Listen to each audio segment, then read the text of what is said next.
बिस्मिल्लाहिर्रहमानिर्रहीम अस्सलामु अलैकुम वरहमतुल्लाहि वबरकातुहू। नाज़रीन मोहतरम, आप देख रहे हैं कश्मीर ब्रेकिंग न्यूज़ और मैं हूं मुकर्रम अब्बास।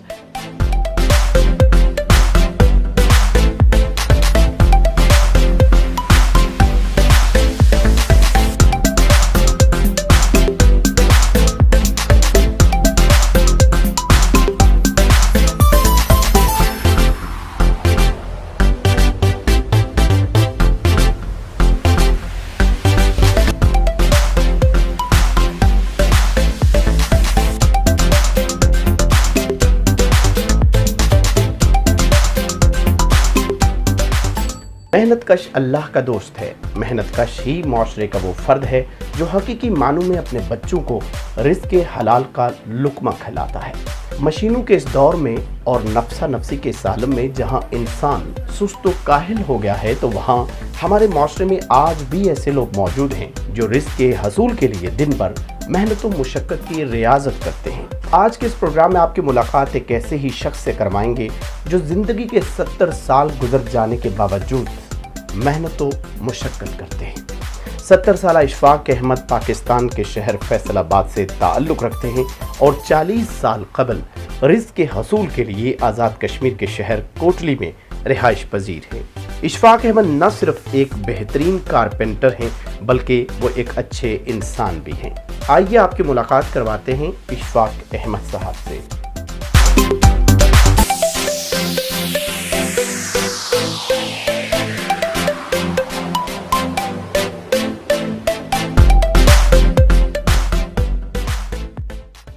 ये अल्लाह की रहमत है, अल्लाह ताला की करम नवाजी है मेरे ऊपर। मैंने रब्बुल अर्श से जब भी जो मांगा है, सिर्फ एक चीज़ मांगी है कि मेरे मालिक मुझे अपनी रहमत से मुझे अपना मोहताज रखना, किसी का मोहताज, यहाँ तक कि मैं अपनी औलाद का भी मोहताज ना हूँ। जब तक जिंदा हूँ इंशाअल्लाह अपने हाथों से मजदूरी करूँगा, अपने हाथों से करके खाऊँगा। और 2 मेरी बेटियां जो लाहौर में रहती हैं, मैं उनके लिए मेहनत करता हूं। मैं अल्लाह की रहमत से अपने हाथों से मेहनत करता हूं और अपने हाथों के रिज़्क़ हलाल कमा कर खाता हूं और इंशाअल्लाह खाता रहूंगा और करता रहूंगा जब तक हिम्मत है। ये काम मैंने फैसलाबाद में सीखा, ट्रेनिंग मैंने थोड़ी सी फैसलाबाद में ली और उसके बाद मैं मीरपुर आज़ाद कश्मीर में अपने बहनोई के साथ काम करता रहा हूँ। और इसके अलावा जो मेरा काम है, इंशाअल्लाह सब आदमी देखकर खुश होते हैं। जब वो खुश होते हैं तो मुझे उनसे ज़्यादा खुशी होती है कि मेरे काम की तारीफ़ हो रही है। मेरे उस्ताद मोहतरम जो हैं वो तो अभी दुनिया में नहीं है, लेकिन उनको आज भी मैं याद रखता हूँ क्योंकि उन्होंने मेरे हाथों को रिज़्क़ दिया, मेरे हाथों को काम करने की हिम्मत अता की, मेरे जहन में वो काम भी बैठा दिया जो कि बहुत ही मुश्किल था। ये सब मेरे अल्लाह की और उसके बाद मेरे उस्ताद की मेहरबानी मेरे ऊपर, जो कि मैं ये काम कर रहा हूँ। कि जो उस्ताद होता है ना, वो बाप के बराबर होता है और बाप की इतनी कदर करो, बाप से इतनी मोहब्बत करो कि इंतहा कर दो। उस्ताद जो नाम है, ये सिर्फ नाम का उस्ताद का नाम है, असल में वो बाप है। इसलिए बाप की जितनी आप कदर करोगे, रब्बुल अर्श आपको उतना ही रिज़्क़ देगा। इसलिए मैं अपने उस्ताद को भूला नहीं आज तक। मौजूदा दौर में ज़्यादातर लोग ऐसे हैं कि जो मज़दूर की मजदूरी मार रहे हैं और इनको ये काम नहीं करना चाहिए। कहा जाता है कि मज़दूर को उसका पसीना सूखने से पहले उसकी मजदूरी दी जाए, लेकिन अच्छे बुरे लोग तो हर जगह आपको मिलेंगे। लेकिन मैं कश्मीर में 45 साल से रह रहा हूँ, कोई शख्स मुझे ऐसा मिलता है जो कि मजदूरी मार जाता है, नहीं तो मुझे मजदूरी सब ने दी है।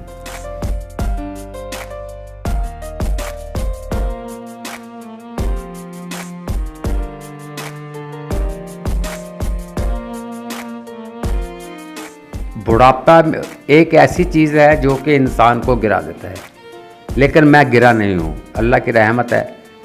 जैसा मैं जवानी में चलता था, अब भी मैं वैसा ही चल रहा हूँ। हाँ, कमज़ोरी ज़रूर हो गई है, नहीं तो ये जो अभी मैंने ये अलमारी का काम किया है ना, ये ज़्यादा से ज़्यादा मेरा 2 या ढाई दिन का काम है, जिसके ऊपर मेरे 5 दिन लग गए। और अल्लाह की फिर भी रहमत है मेरे ऊपर, मेरे हाथ पांव चल रहे हैं। और जो आजकल लड़के हैं वो तो इतने पीछे रह गए हैं कि उनकी, जैसे एक दो घोड़े भागते हैं ना, और एक घोड़ा जो है तो वो पीछे रह जाता है, एक आगे चला जाता है। वो आजकल के जो शागिर्द लोग हैं वो बहुत ही पीछे रह गए हैं उस्तादों से। तेजी उनमें है ही नहीं, हिम्मत नहीं है, ताकत नहीं है। थोड़ा सा काम करते हैं तो उस्ताद जी थक गए हैं, क्या करें। कि जब मैं जवान था ना तो मैं हर जुम्मे रात के दिन 1 पाव देसी घी, उसमें 4 अंडे और 1 किलो दूध, ये पीकर 3 किलोमीटर का सफ़र था मेरी दुकान से मेरे घर का। मेरी वालदा मोहतरमा जहाँ रहते थे और मैं वहाँ से भागकर अपने घर आता था, रास्ते में सांस नहीं लेता था। ताकत की वजह से आज मैं इंशाअल्लाह कामयाब हूँ। ये कोरोना है क्या चीज़ है, इसको हमारे बचपन से लेकर आज तक नमोनिया बोलते थे कि जी नमोनिया हो गया है, इसको डॉक्टर के पास ले जाओ।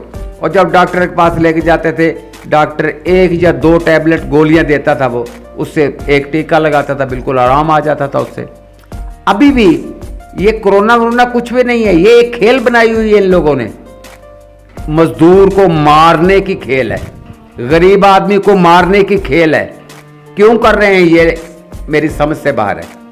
इतना कोरोना है नहीं जितना इन्होंने फैलाया हुआ है। मजदूर तो हर दौर में पिसता आया है।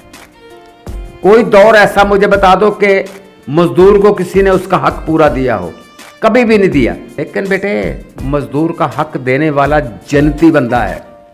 अल्लाह और अल्लाह के रसूल का हुक्म है कि जो मजदूर का ख्याल रखेगा मैं उसको जन्नत अता करूंगा।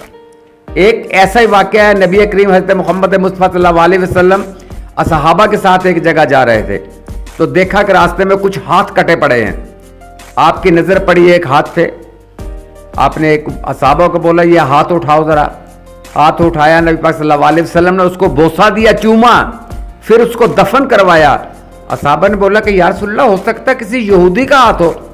आपने बोला ये किसी का भी हाथ है, लेकिन मेहनत कश का हाथ है। ये इसके हाथ पे ये गड्ढे जो पड़े हुए हैं ना, इसकी मेहनत के पड़े हुए हैं। ये मेहनत कश का हाथ है, जिसका जो भी है, या यहूदी है या मुसलमान है या पारसी है, कोई भी है ये, लेकिन ये है मेहनत कश। ये मेरे अल्लाह के नबी का हुक्म है। ख्वाहिशें तो बहुत सारी हैं दिल में, लेकिन सबसे बड़ी ख्वाहिश अभी यही है कि अल्लाह रब्बुल अर्श एक दफ़ा मुझे फिर हज करवा दे और अपना घर, अपने नबी का घर दिखा दे। और मैं अपनी दोनों बेटियों के साथ जाना चाहता हूँ। मैंने 4 हज किए, अल्लाह का शुक्र, उसकी रहमत। और ये जो मेरी मोहतरमा बेगम साहबा है, इसको भी मैंने हज करवाया है।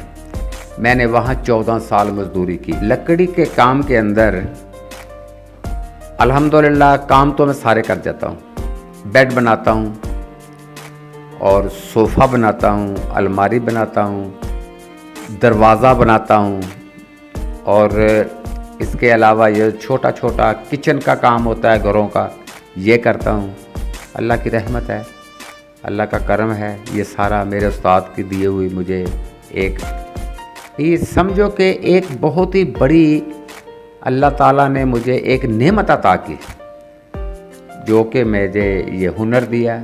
मैं उन भाइयों को, उन दोस्तों को, उन बच्चों को ये पैगाम दे रहा हूँ कि जहाँ भी काम करो, जिस घर में भी करो या अपनी दुकान पे करो, काम को काम समझ के करो, उसको खूबसूरती से खूबसूरती दो और उसमें अपनी उजरत कम रखो, ताकि तुम्हारा जो है काम आगे से आगे बढ़ता जाए। एक रात में अमीर होने की ख्वाब छोड़ दो, एक रात में अमीर कोई भी नहीं होता, और तुम्हारा रिज़्क जो है वो बढ़ता जाएगा। मैं अपने भाइयों से ये एक इल्तिजा कर रहा हूँ कि अपने काम को साफ़ सुथरा रखें। हम लोगों के घरों में जाते हैं और घरों को अपनी इज्जत बनाएं और अपनी इज्जत को वहाँ छोड़ कर आएँ, ताकि दुनिया वाले एक मिसाल देखें आपकी कि यार कितना अच्छा था आदमी था।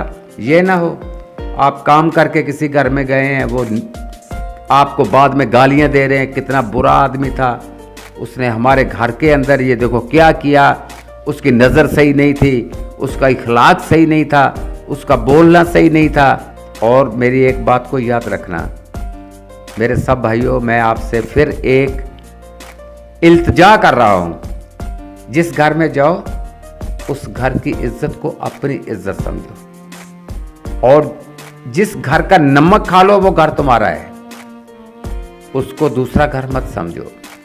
अल्लाह रब्बुल अर्श आप सबको अपनी अमान में रखे और आप सबको रिज़्क़ अता करे ज़्यादा से ज़्यादा, और आपको खुशियाँ अता करे।